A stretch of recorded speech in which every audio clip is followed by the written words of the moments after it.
Inktober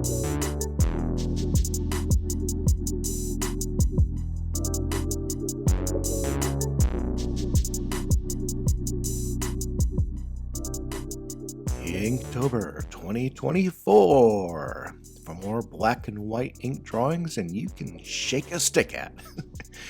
Actually, that's completely untrue. I fully believe in your stick shaking abilities. Now I can hear you say, I thought you were doing not Inktober this month. And you, my friend, are correct.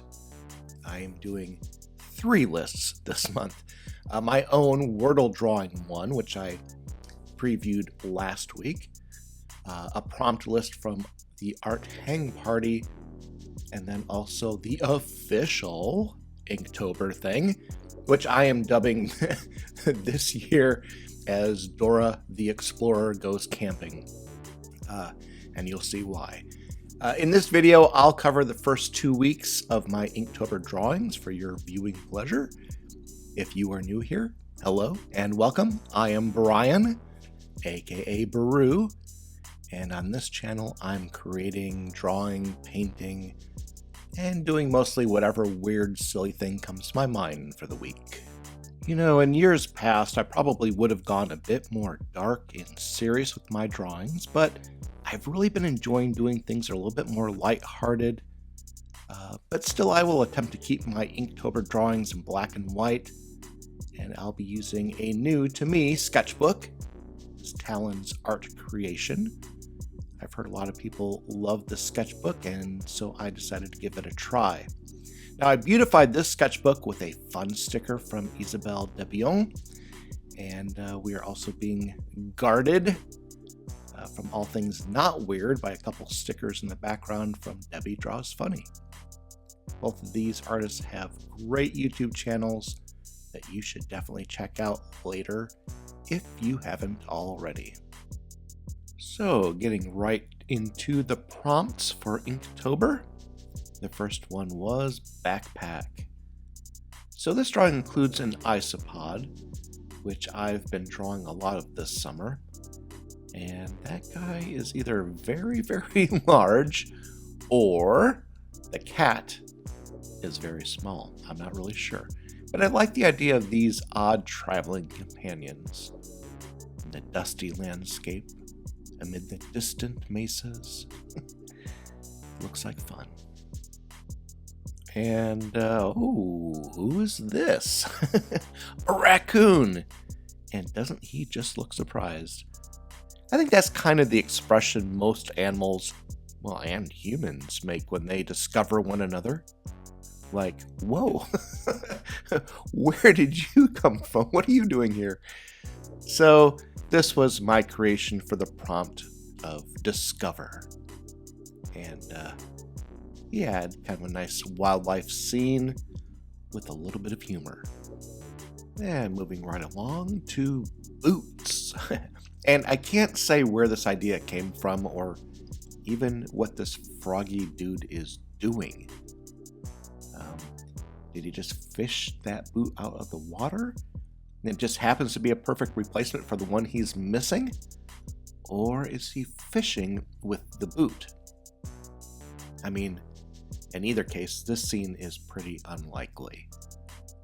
Unlike the isopod carrying the cat around, this one makes no sense. Or does it? For the word exotic, I wasn't sure what to do. Exotic kind of depends on your point of view, but I figured a robot and some sort of bird, they are pretty far apart in culture and background, so maybe each one is a bit exotic to the other. They look happy enough though, yeah? Yeah, I think so. So, next one, binoculars. So this is what happens when you try to start and finish a drawing when you have run out of time. There is no explanation for this one. I don't know. I just, yeah, a small bunny, and some binoculars.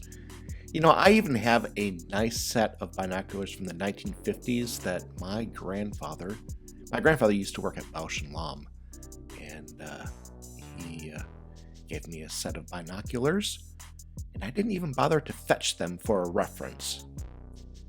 Some days are like that, but I do try to keep them to a minimum.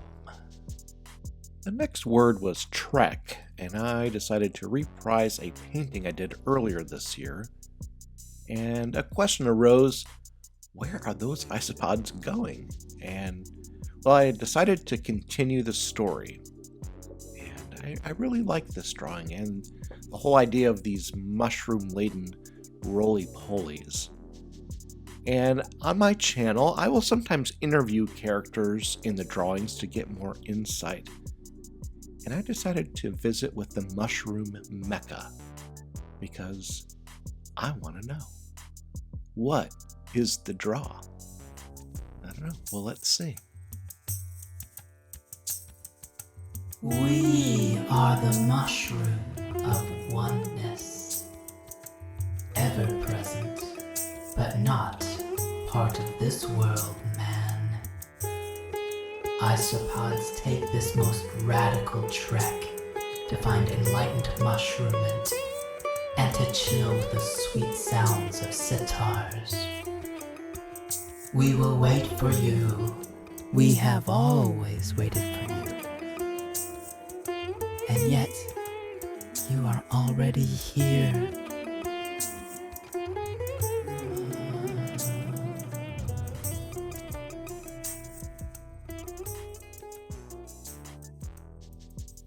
Well, I don't care what anybody says. That's totally normal. I guess I should have suspected some sort of weirdo mushrooms.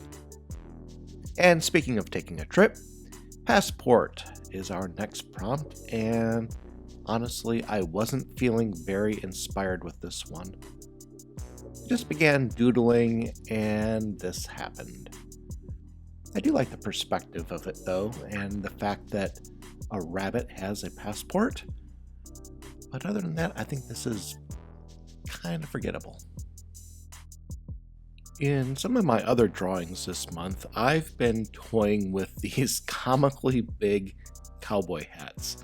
And I also had a song in my head that says riding into the sunset in the chorus. I had that going through my head. So here is my response to Inktober's prompt, sun. Nothing too unusual or overly thoughtful about this one, but yeah, I kind of like it. It's simple. Moving on to nomadic. This didn't quite work out the way I envisioned it. I think in part because your mind can do things that paper can't do, like realistically see things from multiple vantage points at once. And cubism wasn't where I was going to go with this.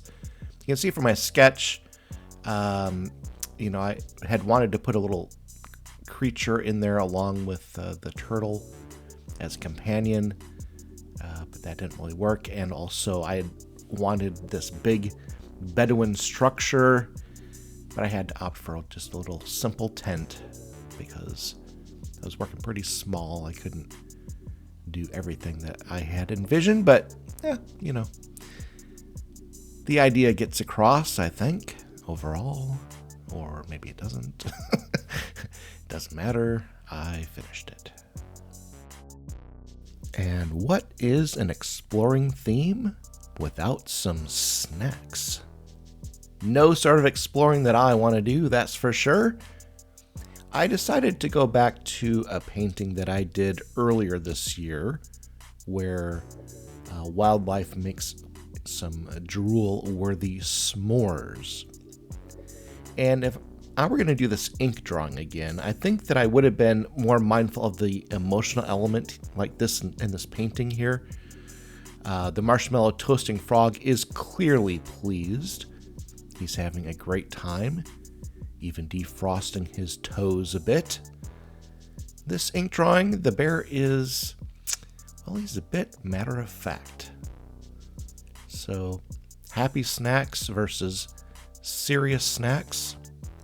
Both are valid, but I think I prefer the happy ones. And if we wander away from the campsite a little bit, we will find ourselves in a very remote location. This is where this new sketchbook has worked out really well. Historically, I have preferred to use spiral-bound sketchbooks, but this drawing wouldn't work out so well there. I couldn't quite get the feeling of remote on just one page. I kind of needed the whole panorama to emphasize the nothing. In no way is remote changing a TV channel here. I love that little lizard overlooking his domain. For the most part, with these Inktober prompts, I've gone with the fairly straightforward solution, but I had an idea for this one that I didn't want to ignore. I was thinking about how it would be hard to draw attention to the horizon on a normal landscape drawing. I mean, for instance, the solution for remote could just as well have been referring to horizon. But I had this idea of making the horizon tilting and how a drunk little squirrel might encounter that situation. He's fine, don't you worry. He's just going to have a headache when he wakes up, eventually. I also do like the rolling perspective on this. You know, as you look from the bottle to the horizon, your perspective changes from looking down to looking out. And I think that that worked out pretty well. Kind of pleased with that. And lastly, Rome. I thought a ladybug or ladybird and the way it moves kind of captures Rome. Just kind of going somewhere, but not always in a straight line. I imagined a long set of vines that this ladybug could explore. Would it go from point A to point B, or hang out a while by the berries, or fly away entirely? Is there really any way to know? I attempted to make the distant foliage a little bit out of focus with looser lines. I'm not sure if that worked or not, but I do like the idea. I do hope to see you roaming around these parts in the near future. You want to check out the rest of the drawings from this month, all 3 lists in fact. And if you missed it, week 1 of the Not Inktober Wordle drawings are linked here at the end. I'd love for you to give this video a like if you enjoyed it, and all the happy snacks I can scrounge up for those who subscribe. Thank you so much. It helps me keep this lumpy old channel going. Thank you so much, and we'll catch you later. Bye-bye.